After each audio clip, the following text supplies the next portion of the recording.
We move through environments daily, often ignoring the intentional details crafted for our psychological well-being. But few spaces are as psychologically charged as the modern elevator. It is a necessity of vertical architecture, a compact, isolated, and rapidly moving metal box. But for many, this enclosed space triggers an immediate, subtle feeling of unease. The atmosphere shifts as the doors hiss shut. You are now disconnected, committed to a brief but absolute moment of confinement.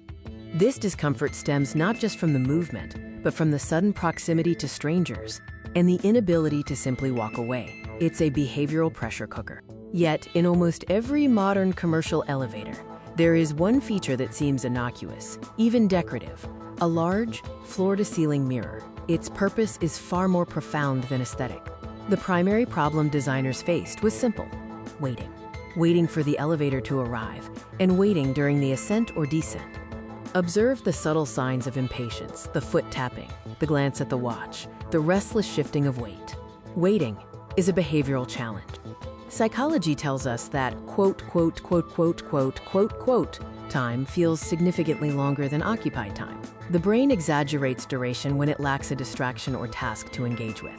Beyond boredom, there's the genuine psychological threat of confinement. Elevators are, by design, small, windowless spaces capable of inducing real anxiety. In such a small volume, the mere presence of others can intensify feelings of crowding and lack of control, escalating into claustrophobia. The enclosed nature triggers our primal fear of being trapped or unable to escape a perceived threat. Architects needed a way to subtly counteract this stress response. The widespread installation of elevator mirrors began not from a design trend, but from necessity in mid-20th century architecture. The early experience of elevator travel was often unpleasant. Early riders often complained bitterly about the interminable waiting.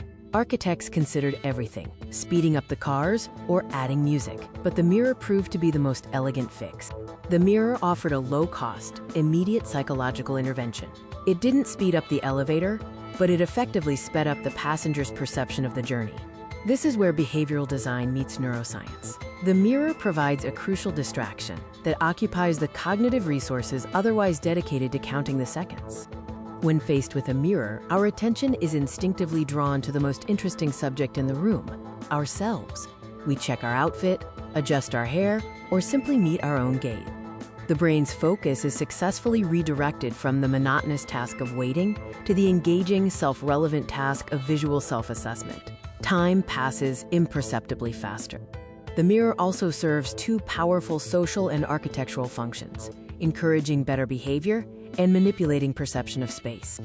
The gaze effect suggests people are less likely to engage in antisocial or inappropriate behavior when they can observe themselves. The mirror acts as a silent psychological surveillance system.